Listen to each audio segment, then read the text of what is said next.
رضی اللہ عنہ قال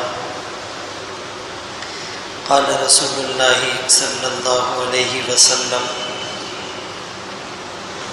من حسن اسلام المرء ترکہ ما لا یعنیہ رواہ الترمذی۔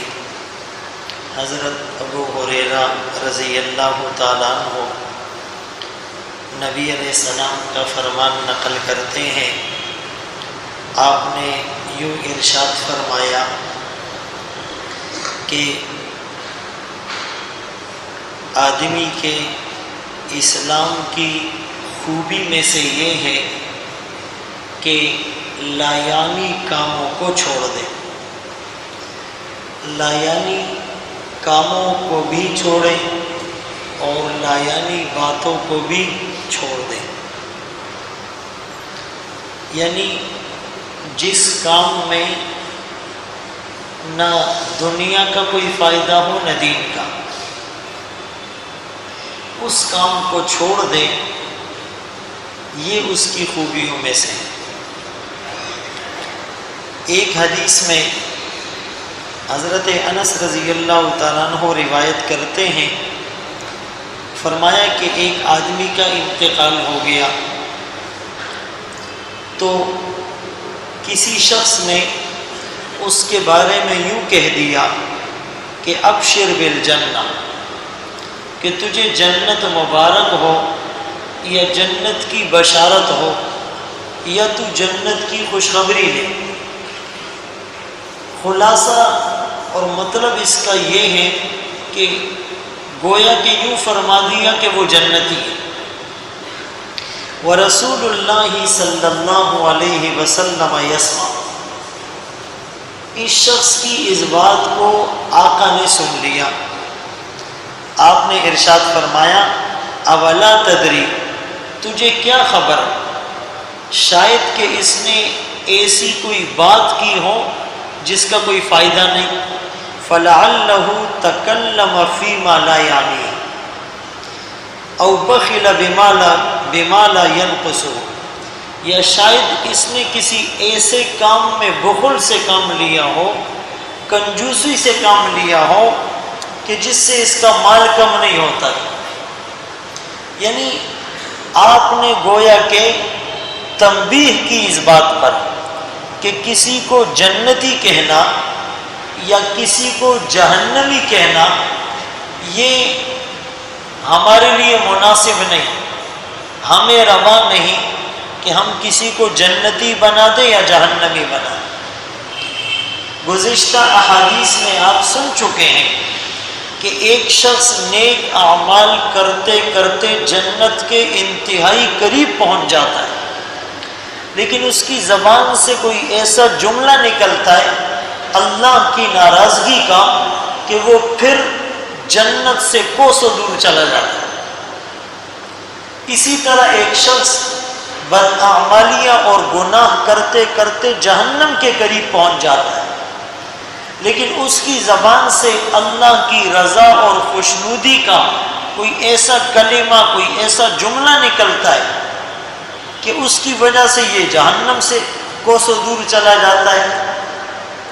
یعنی انسان ہر وقت ڈرتا رہے، فکر مند رہے کہ میرا کوئی عمل اللہ کی ناراضگی کا سبب نہ بن جائے۔ بدقسمتی یہ ہے کہ اس وقت ہم بہت سے ایسے کاموں میں لگے ہوئے ہیں کہ جس کا نہ دنیاوی فائدہ ہے نہ اخروی، سوائے وقت کے ضیاع کے، سوائے کسی کی دل آزاری کے، سوائے مال کے نقصان کے۔ اسپین ایک ملک ہے، وہاں پر بل فائٹنگ ہوتی ہے۔ ایک آدمی وہ خطرناک قسم کے بیل کے ساتھ فائٹ کرتا ہے، اور اکثر اس فائٹ میں وہ فائٹر جو ہے وہ جان سے ہاتھ دھو بیٹھتا ہے۔ اب اس کا کیا فائدہ ہے؟ اور ہزاروں لوگ ٹکٹ لے کر اس کا تماشا دیکھتے ہیں۔ یہی مثال کرکٹ کی ہے، یہی مثال فٹ بال کی ہے، یہی مثال ہاکی کی ہے، یہی مثال ایسے جو ہے وہ بہت سے کاموں کی کہ پیسہ بھی ضائع ہو رہا ہے، وقت بھی ضائع ہو رہا ہے، انسان اللہ کی یاد سے بھی غافل ہو رہا ہے، اور اس میں جوا بھی کھیلا جا رہا ہے، اور اس میں بے حیائی کو بھی فروغ دیا جا رہا ہے۔ مشہور واقعہ ہے، ہارون الرشید کے دربار میں ایک کرتب دکھلانے والا آیا اور اس نے اجازت چاہی کہ میں اپنا کرتب دکھلاؤں۔ بادشاہ کی طرف سے اجازت ملی، اس نے 2 سوئیاں اپنے ہاتھ میں لی، ایک سوئی کو ہوا میں اچھالا اور پھر دوسری سوئی کو اس کے پیچھے اچھالا تو دوسری سوئی پہلی سوئی کے ناکے سے گزر گئی۔ بڑا مشکل کام ہے، سوئی کا ناکا بہت باریک اور بہت چھوٹا ہوتا ہے، بہت زیادہ غور کرنے سے وہ نظر آتا ہے۔ پھر ایک سوئی کو ہوا میں اچھالنا اور اس کے پیچھے دوسری سوئی کو اچھالنا اور دوسری سوئی کا پہلی سوئی کے ناکے سے گزر جانا، اس سوراخ سے پار ہو جانا، یہ کمال کی بات تھی۔ پورا دربار ہش ہش کر اٹھا۔ ہارون الرشید نے 2 فرمان جاری کیے، پہلا یہ کہ اس کو 10 درہم یا 10 دینار انعام دیا جائے، اور دوسرا فرمان یہ کہ اس کو کوڑے لگائے جائیں، 10 کوڑے بھی لگائے جائیں۔ تو لوگ بڑے حیران ہوئے کہ انعام بھی دیا جا رہا ہے اور کوڑے بھی لگوائے جا رہے ہیں۔ تو ہارون الرشید نے کہا انعام اس بات کا کہ واقعی اس نے جو کرتب دکھلایا بڑا کمال کا تھا، اور کوڑے اس لیے لگائے جا رہے ہیں کہ اس نے اس فضول کام میں کتنا اپنا وقت صرف کیا ہوگا، کتنی محنت اس نے کی ہوگی، کتنا وقت ضائع کیا ہوگا۔ انسان اور پھر مسلمان آقا کا امتی اس دنیا میں کرتب دکھلانے کے لیے آیا، اس دنیا میں کرکٹ کھیلنے کے لیے آیا، اس دنیا میں کرکٹ کے میچ دیکھنے کے لیے آیا، اور اس دنیا میں جو ہے وہ پریکٹس کے لیے آیا کہ 6-8 سال پریکٹس کرتے ہیں اور پھر ٹیم میں شمولیت ہو جائے، کہتے جی ہم نے اپنا مقصد پا لیا۔ کسی نے روٹی کو مقصد بنایا، کسی نے کپڑے کو مقصد بنایا، کسی نے مکان کو مقصد بنایا، کسی نے شہرت کو مقصد بنایا، کسی نے عہدے کو مقصد بنایا، کسی نے ڈگری کو منصب بنایا۔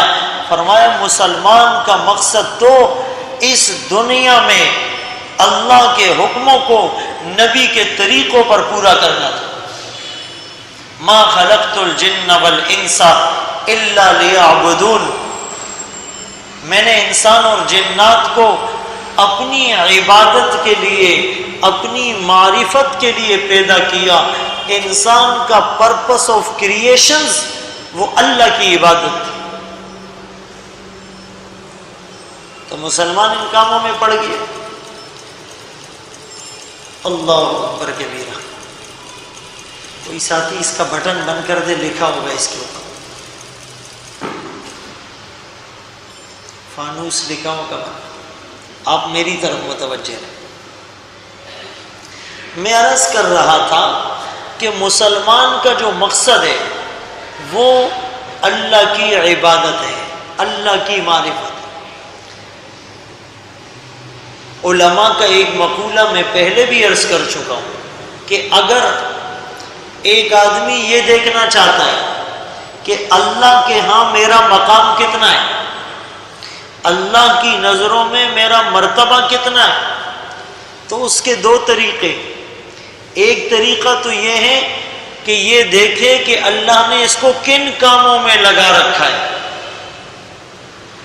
50-60 سال جاب کرتے ہوئے گزر گئے، 50-60 سال دکانداری کرتے ہوئے گزر گئے، 50-60 سال کھیتی باڑی کرتے ہوئے گزر گئے۔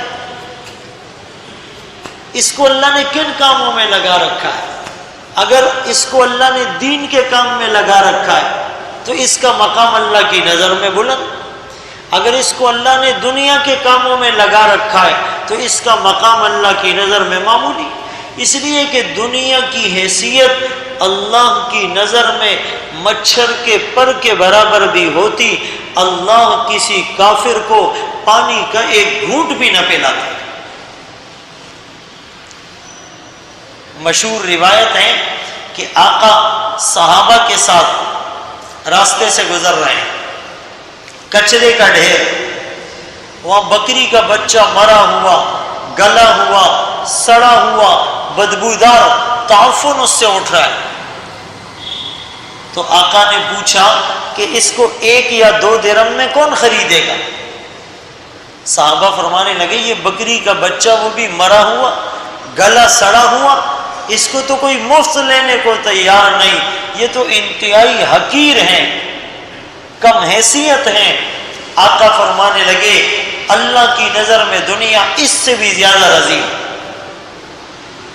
یعنی پوری دنیا کو اللہ نے قلیل کا، متاع الدنیا قلیل۔ اور دوسرا طریقہ اللہ کی نظر میں اپنا مقام پہچاننے کا یہ ہے کہ یہ دیکھیں کہ اس کی نظر میں اللہ کا مقام کتنا ہے۔ اس کی نظر میں اللہ بڑے ہیں یا دکان بڑی ہے؟ اس کا پتہ تو تب چلتا ہے کہ اذان ہو گئی، نماز کا وقت ہے اور ادھر کسٹمر کو ڈیل کر رہے ہیں۔ اس کا پتہ تو تب چلتا ہے کہ 7 بجے اس کو فیکٹری کے لیے روانہ ہونا ہے اور 6:40 پہ جن دنوں نماز ہوتی ہے تو فجر کے لیے 20 منٹ پہلے اٹھنا اس کے لیے مشکل ہے، اور فیکٹری کے لیے 7 بجے اٹھنا آسان ہے۔ اس کا پتہ تو تب چلے گا جب گھر میں شادی بیاہ ہوگی، ایک طرف اللہ کا حکم ہوگا، دوسری طرف جو ہے وہ یہودیوں ہندوؤں کے طریقے ہوں گے، برادری کی باتیں ہوگی، تو یہاں پتہ چلے گا کہ اس کی نظر میں اللہ کا مقام کیا ہے۔ اللہ اکبر کبیر۔ تو آپ نے فرمایا کہ تم نے اس کو جنت کی بشارت تو دی، شاید اس نے ایسی کوئی بات کی ہو جو لایانی ہو، بیکار ہو، بے مقصد ہو، یا اس نے بخل کیا ہو اس میں کہ جس سے اس کے مال میں کوئی کمی نہیں آتی۔ مکحول شامی رحمت اللہ علیہ اللہ کے ولی گزرے، فرمانے لگے رات کو جب سونے کے لیے بستر پر جاؤ تو محاسبہ کرو اپنا کہ آج دن میں نے کتنے کام کیے، اس میں کتنے کام اللہ کی رضا کے تھے اور کتنے کام اللہ کی ناراضگی کے تھے۔ اگر اس نے دن میں اللہ کی رضا والے کام کیے تو شکر ادا کرے، اگر دن میں اللہ کی ناراضگی والے کام کیے تو استغفار کرے، روٹین بنا لے اس میں۔ اگر کوئی رات کو اپنا محاسبہ نہیں کرتا، اس کی مثال اس تاجر کی طرح ہے جو پیسہ تو خرچ کرتا ہے لیکن حساب نہیں کرتا، پیسہ تو خرچ کرتا ہے لیکن حساب نہیں رکھتا، تو ایک دن ایسا آئے گا وہ مفلس ہو جائے گا، اس کے ہاتھ میں کچھ بھی نہیں رہے گا اور اس کو پتہ بھی نہیں چلے گا۔ مال کا ہم کیسے حساب کرتے ہیں؟ روز ڈیلی بیسس کی بنیاد پر، کوئی ویکلی کرتا ہے، کوئی 15 دن کے بعد کرتا ہے، کوئی منتھلی بیسس پر مہینے کے بعد حساب کرتا ہے، کوئی 3 مہینے کا، کوئی 6 مہینے کا، کوئی سال کا، انکم کیا ہے اور ایکسپینسز کیا ہے، کرتا ہے حساب یا نہیں؟ ہاں، کتنا میں نے کمایا اور میرے گھر کا خرچہ کتنا ہے، پورا چارٹ بناتے ہیں، شیڈول بناتے ہیں۔ ہاں، اعمال کا شیڈول بھی بنائیں، کتنے کام اللہ کی رضا کے کر رہے ہیں اور کتنے کام اللہ کی ناراضگی کے کر رہے ہیں۔ اگر یہ محاسبہ رات کو نہیں کریں گے تو وہ تاجر جو پیسہ لگاتا رہتا ہے اس کا حساب نہیں رکھتا، ایک دن وہ مفلس ہو جاتا ہے، پتہ ہی نہیں چلتا۔ یہی حال ہمارا، یہی حال ہمارا۔ یہ جو مال ہے نا، مال ایک مال ہے اور ایک اعمال ہے۔ علماء نے مثال دی ہے کہ یہ جو چور کا ہاتھ کاٹا جاتا ہے نا، چوری کرنے پر، مال چوری کرنے پر اس کا ہاتھ کاٹا جاتا ہے، اور فقہا نے لکھا ہے کہ کتنی چوری پر ہاتھ کاٹا جائے، کم سے کم اس کی لمٹ کیا ہے؟ کہا 10 درہم۔ 10 درہم سے جو کم چوری کرے گا، 2 3 4 درہم، تو اس کا ہاتھ نہیں کاٹا جائے، اس لیے کہ وہ بہت معمولی اور مائنر سی رقم ہے۔ ہاں 10 درہم یا اس سے زیادہ چوری کرے گا تو چور کا ہاتھ کاٹا جائے گا۔ والسارق والسارقۃ فاقطعوا ایدیہما جزاء بما کسبا نکالا من اللہ۔ اب سوال یہ پیدا ہوتا ہے کہ مال تو معمولی چیز ہے اور انسان قیمتی چیز ہے، اس مال کی وجہ سے انسان کا ہاتھ کاٹا جا رہا ہے، انسان کو اذیت دی جا رہی ہے۔ فرمایا یہ ہاتھ کاٹنا مال کی وجہ سے نہیں ہے، یہ چور کا ہاتھ کاٹنا مال کی وجہ سے نہیں ہے، در حقیقت انسان کی بے احترامی اور بے اکرامی کی وجہ سے ہے کہ جس کی اس نے چوری کی، یعنی اس کی بے اکرامی کی، اس کو نقصان پہنچایا، ایک انسان کو، ایک مسلمان کو نقصان پہنچایا، اس لیے اس کا ہاتھ کاٹا جا رہا ہے۔ اور دوسری وجہ، یہ چور اللہ کی تقسیم پر راضی نہیں ہوا، اس لیے سزا دی جا رہی ہے۔ یہ اللہ کی تقسیم پر راضی ہوتا کہ اللہ نے اس کو دیا ہے مجھے نہیں دیا ہے میں راضی، تو چونکہ چوری کر کے اس نے یہ ثبوت دیا کہ میں اللہ کی تقسیم پر راضی نہیں ہوں، اس لیے اس کا ہاتھ کاٹا جا رہا ہے، اس لیے اس کا ہاتھ کاٹا جا رہا ہے۔ وہ ایک واقعہ یاد آ گیا، لطیفہ ہے لیکن شاید عبرت بھی ہو اس میں۔ ایک چور ایک گھر میں گیا چوری کرنے کے لیے، کس کے لیے؟ چوری کرنے کے لیے۔ تو ایک بوڑھی اماں تھی، ان کی آنکھ کھل گئی، چور کو دیکھ لیا، تو اس بوڑھی اماں نے کہا بیٹا مجھے پتا ہے تو بہت مجبور ہو کر چوری کرنے آیا، تیری کوئی بڑی سخت ضرورت تھی اس لیے تو چوری کرنے آیا، وہ فلاں الماری ہے نا اس کے اندر تجوری ہے، چابی وہاں پڑی ہے، تجوری کھول لے اور جو تو نکالنا چاہتا ہے نکال کے لے جا، جو تو نکالنا چاہتا ہے نکال کے لے جا۔ لیکن میں نے ایک خواب دیکھا ہے ابھی، تو مجھے ذرا اس کی تعبیر بتا کے چلے جا، میں نے ایک خواب دیکھا ہے اس کی تعبیر بتا کے چلا جا۔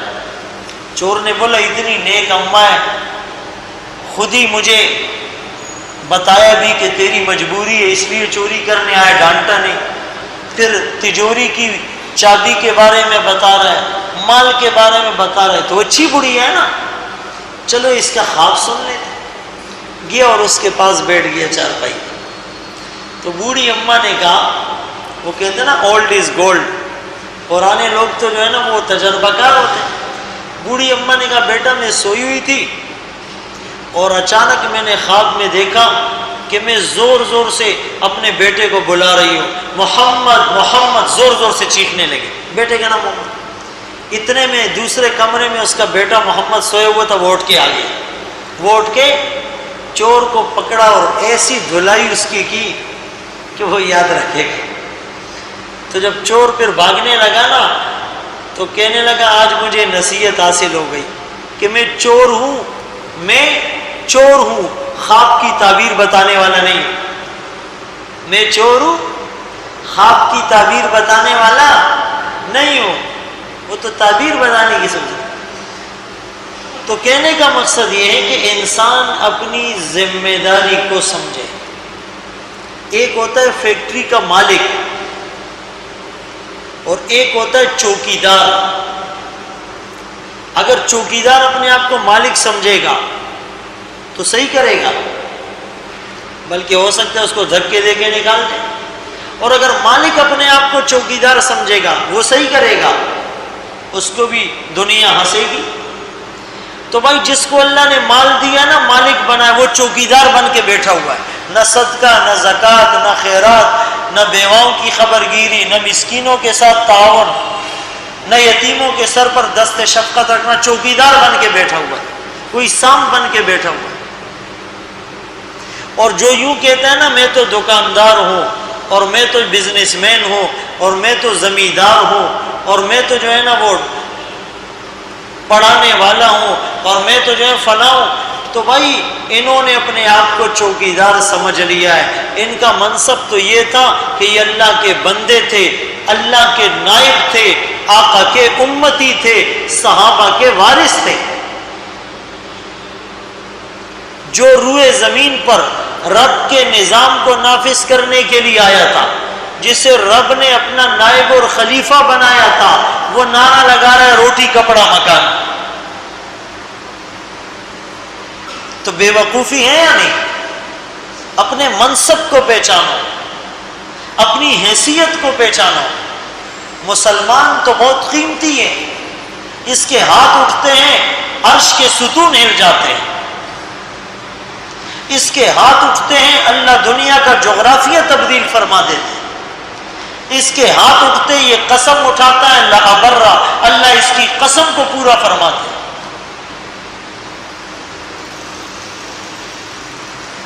اللہ فرماتے میں تو ٹوٹے ہوئے دلوں کے پاس رہتا ہوں۔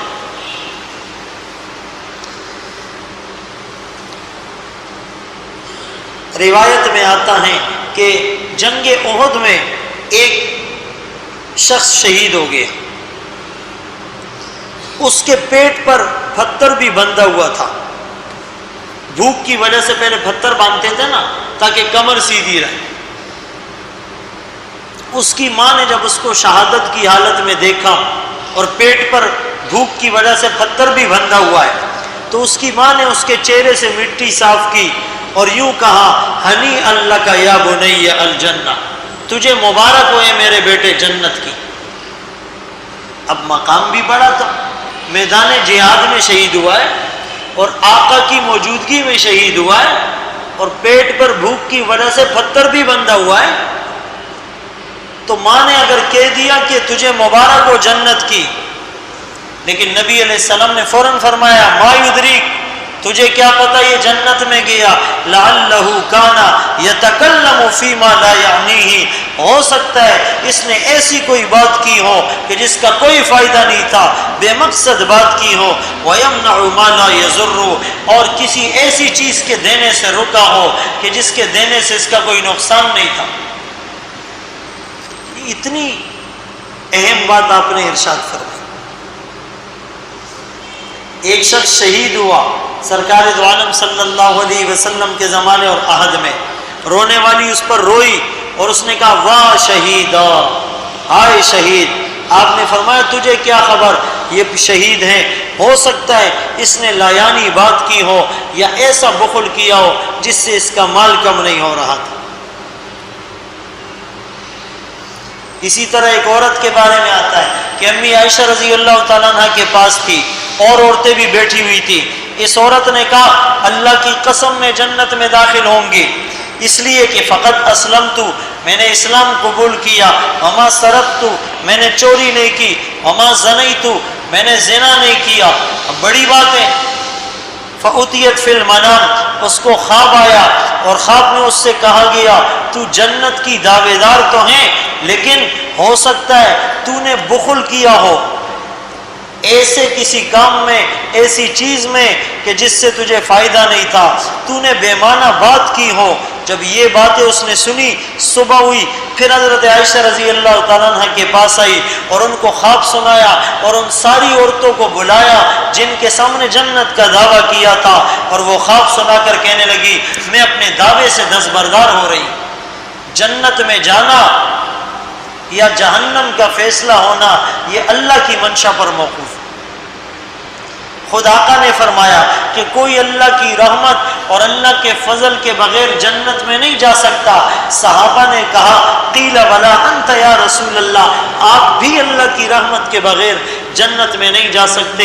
آپ فرمانے لگے ہاں ہاں الا ان یتغمدنی اللہ برحمتہ، جب تک اللہ مجھے اپنی رحمت کے سمندر میں ڈبو نہ دے میں بھی نہیں جا سکتا۔ حالانکہ شہادت بڑا مقام ہے۔ اللہ اکبر کبیرہ۔ جب انسان دل میں اللہ کے خوف کو بسا کر زندگی گزارتا ہے، گناہوں سے بچتے ہوئے زندگی گزارتا ہے، پھولوں کی طرح پاکیزہ زندگی گزارتا ہے، پھر اس کو موت سے وحشت نہیں ہوتی، موت کے انتظار میں رہتا ہے۔ ایک بزرگ کے پاس ملک الموت آیا، کہنے لگے کتنا بہترین مہمان ہے، 20 سال سے اس کے انتظار کو آنکھیں ترس گئی۔ وہ خوش ہوتا ہے۔ تحفۃ المؤمن الموت، مومن کے لیے موت تحفہ ہے۔ ایک اللہ والے کے بارے میں آتا ہے پہلے موت کو پسند نہیں کرتے تھے، پھر جب دیکھا کہ مرنے کے بعد اللہ سے ملنا ہے، رسول اللہ سے ملنا ہے، صحابہ سے ملنا ہے، اولیاء سے ملنا ہے، کا موت کی طلب اور موت کی جستجو بڑھ گئی۔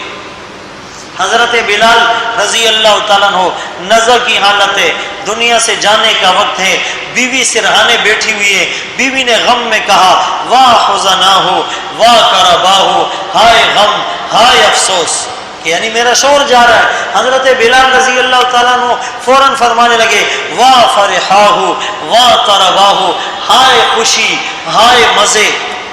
بیوی کہہ رہی ہے ہائے غم ہائے جدائی، اور حضرت بلال کہہ رہا ہے ہائے خوشی اور ہائے مزے۔ اور پھر فرمایا کہ غدن سألقى الأحبہ محمدا وحزبہ، ارے کل تو میں اپنے چاہنے والوں سے ملوں گا، محمد مصطفیٰ اور اس کی جماعت سے ملنے جا رہا ہوں۔ اللہ تعالیٰ ہم سب کو ایسی پاکیزہ زندگی گزارنے والا بنائے۔ آخر دعوانا ان الحمد للہ رب العالمین۔